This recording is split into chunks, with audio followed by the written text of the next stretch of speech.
The stories coming out of Charlotte are the same as hundreds and hundreds of the similar stories around the country. That black people are relentless victims of relentless white racism all the time, everywhere. That explains everything, especially why cops are always picking on black people in Charlotte and around the rest of the country for no damn reason whatsoever. Well, we now know the guy in Charlotte was not reading a book. He was carrying a gun. But that didn't really matter because everybody was still, doing the large-scale violence thing.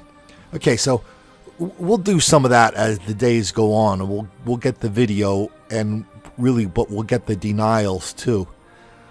But really, why don't we just think about Charlotte for a minute? And why don't we think about what's happening in the rest of the country while all eyes are on Charlotte? So when I think of Charlotte, I think of a dark and dirty city where large-scale black mob violence is kind of part of the DNA of that town. I mean, here you're looking at something that happens all the time down in Charlotte and in lots of other cities around the country. It's just a let-out fight from a bar. Happens almost every night in Charlotte and around the country. That's a black thing.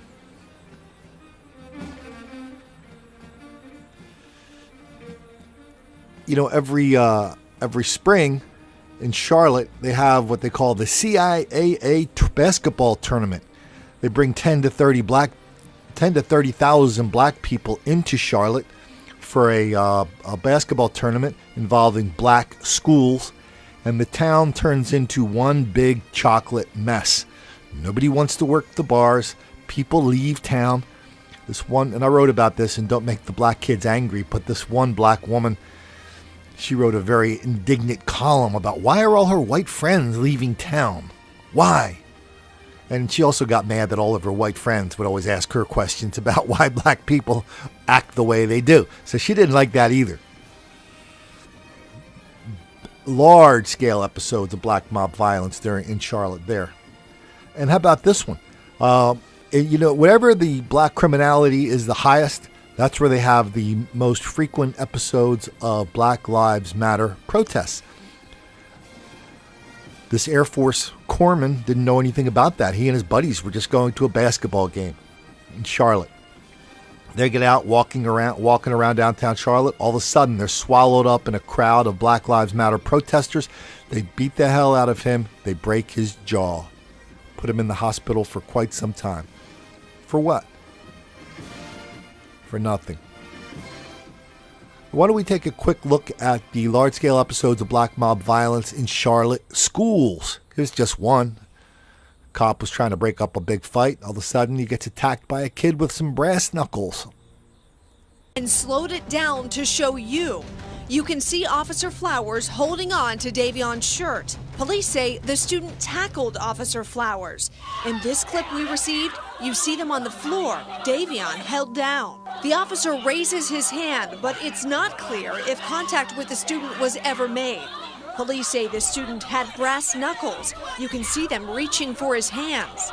And of course, the thug life in Charlotte is glorified, glamorized, encouraged there as much as any place in the country.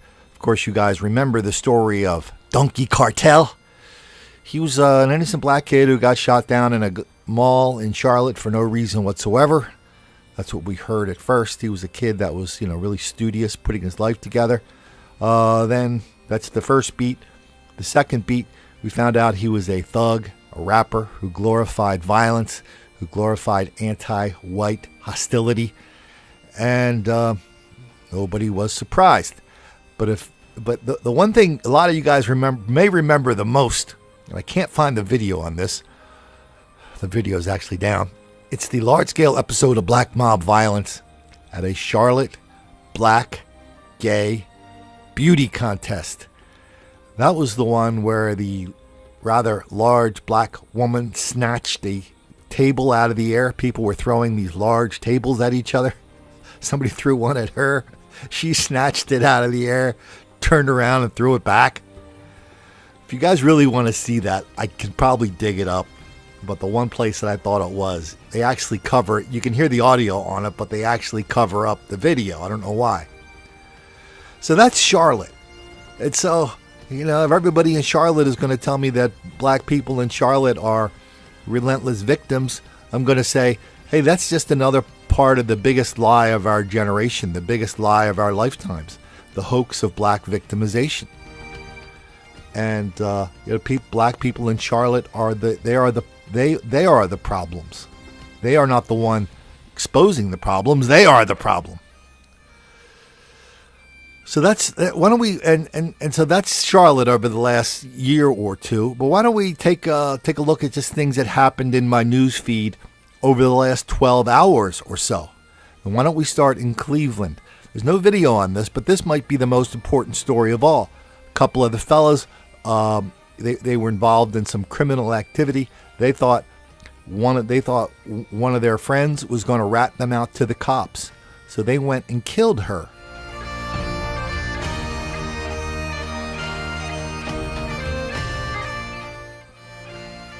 They killed her for watching them rob a bank. That's witness intimidation. That is a black thing in this country that exists all over the country. District attorneys in Milwaukee, Baltimore, Philadelphia, all over the place. They're saying now that every shooting, every major crime involves witness intimidation. And think about that next time one of your liberal buddies wants to tell you about the numbers. I mean, people are killing cops and getting away with it.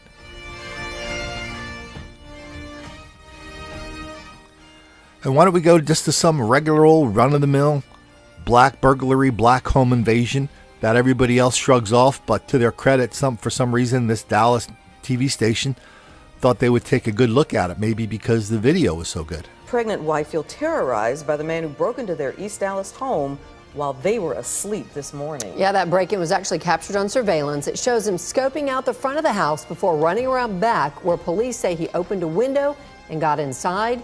Fox 4's Allison Harris is live tonight at Dallas Police Headquarters with the story. Allison.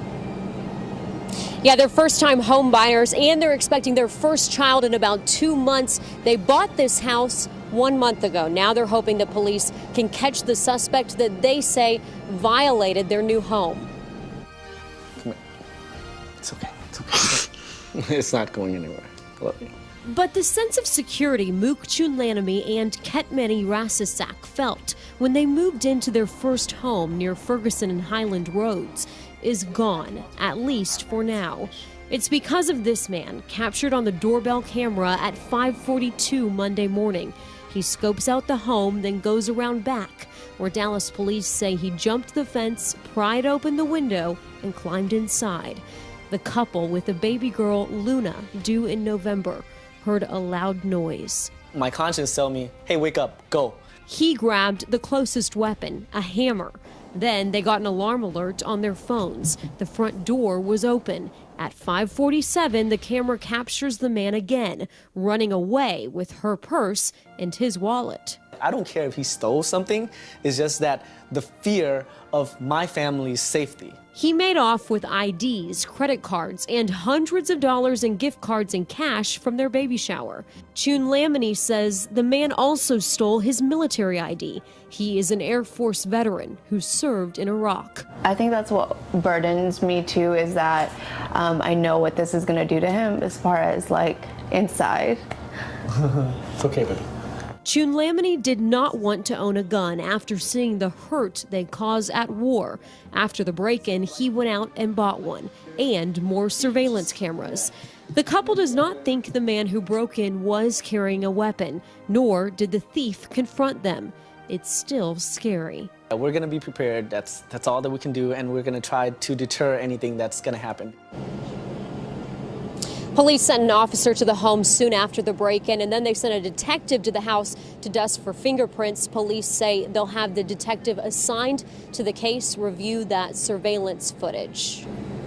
Well, and Allison, it's pretty clear images of this suspect, so hopefully somebody knows him and does the right thing and calls police. Appreciate it. Thanks, Allison. The story that has everyone talking. A Fayetteville high school teacher steps on an American flag as part of a lesson on free speech. We want you to take a look at this photo that's making the rounds on social media. You can see the American flag there at the teacher's feet. We sent Carly Griffith to speak to that teacher and hear his side of the story. It's this image taken inside a Fayetteville classroom that's now going viral. I think it's inappropriate to teach that in school. If he wants to do that at his own home, that's his prerogative, but it doesn't need to be taught to our kids. Multiple Fayetteville residents we spoke with denounce the action of stepping on an American flag and call it unpatriotic. State Senate candidate Dan Travieso says it's a direct insult to those who fought for our country. Our veterans and current service members have laid down their lives to defend that flag. That's not the message history teacher Lee Francis says he was trying to convey. And because I step on a flag doesn't mean I step on their graves. Francis says he was teaching a class of juniors at Massey Hill Classical High School about the right to free speech and what free speech can be. That's when he brought out an American flag and a student snapped this picture. And so I put it on the ground and I use my right foot and I take 2 steps on it. And immediately 2 kids get out of the room. The backlash he's received from students, parents, and the social media world has shocked him. We have a level of students that are mature and are expected to be mature. And so, no, that was not the reaction I was expecting. Cumberland County School Superintendent Dr. Frank Till released a statement today saying, quote, clearly there are other ways to teach First Amendment rights without desecrating the flag. Francis says the method he used was exactly in line with the lesson. And that Texas versus Johnson case shows that this is a type of speech not only covered by society, but covered by law. Asian business owners in Philadelphia are hoping police in the city will do more to keep them safe. In the past several months, there have been more than a dozen break-ins targeting Asian business owners. And today in Center City, the Greater Philadelphia Chinese Restaurant Association hosted a meeting to address the issue. District Attorney Seth Williams talked with concerned citizens. Today we're here to talk about something very serious. It's protecting you, your families, your co-workers, your friends. City leaders say they will present a resolution this week to hold a public safety hearing on the problem.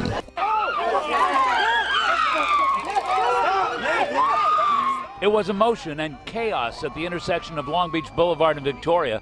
Family, friends, trying to find out if it was their loved one dead inside the crime scene just outside that white Dodge. My female! This man on crutches, said to be a brother of the driver, was tased when he wouldn't go back to the other side of the yellow tape. He was detained. So was another man described as his brother.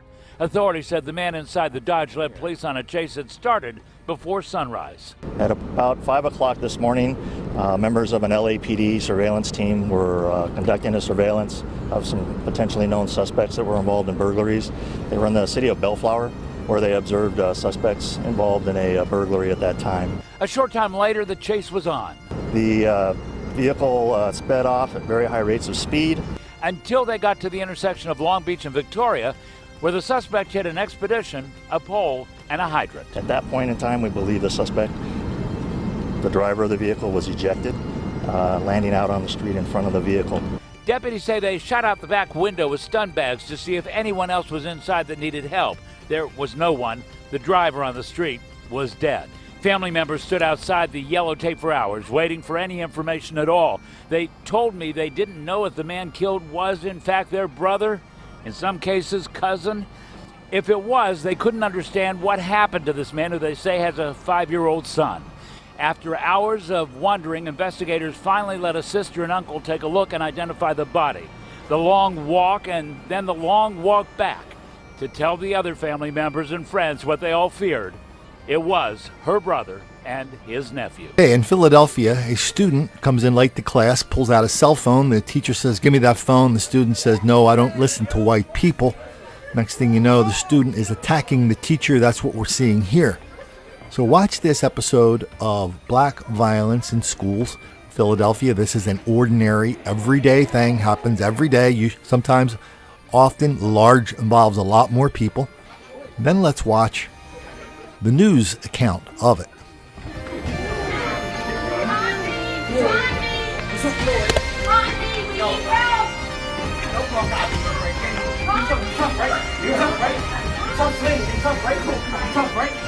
Oh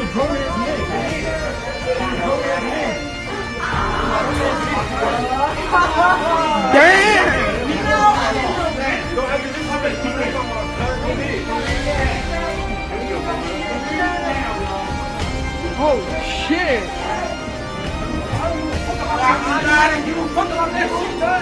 First at 4:30, a Philadelphia teacher is under investigation after video surfaced online showing him physically fighting with a student.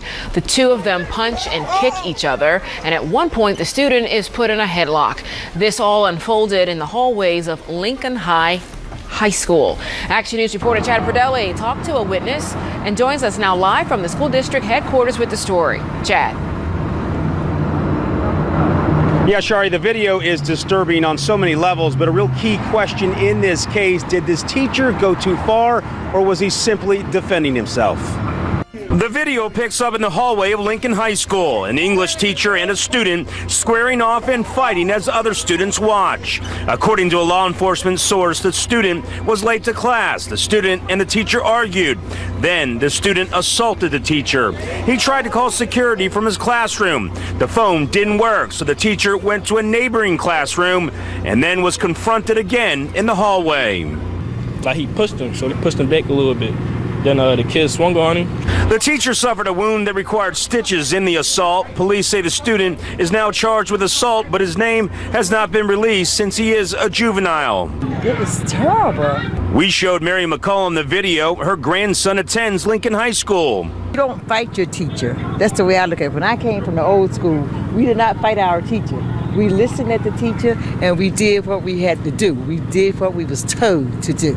We're not releasing the teacher's name because he hasn't been formally charged. Police and the school district continue to investigate. Our goal is to get to the bottom of this to make sure that these type of incidents do not happen in the future. And we reached out to the teacher by email. He has not gotten back in touch with us. As for his future and the future of the student, well, that remains unclear pending the outcome of the investigation. Now I'm live. I went to bed last night knowing there was something stewing down in Charlotte, North Carolina. I wasn't really worried about it. I figured I'd just get it in the morning. So I opened up my news feed this morning. The very first thing I see is a Facebook posting from a guy from a family that I kind of grew up with. He's maybe has a year or two on me, but his name's Steve Cole. So Steve's a very accomplished artist. He paints lots of watercolors of lots of white people in these idyllic beach scenes with lots of birds and trees and flowers and bees all around. Anyway, Steve doesn't live any. Well, let me tell you where Steve grew up because it's pretty close to where I grew up. He grew up in a safe neighborhood near a church and a school, and nobody ever had to worry about large-scale black mob violence or black criminality. That's what the DNA of his house, where his house is today. It's a center, his house, and that neighborhood where his house is a center of violence, gunfire, burglaries, violence on the streets, defiance against police. It's a very dark and dangerous place now.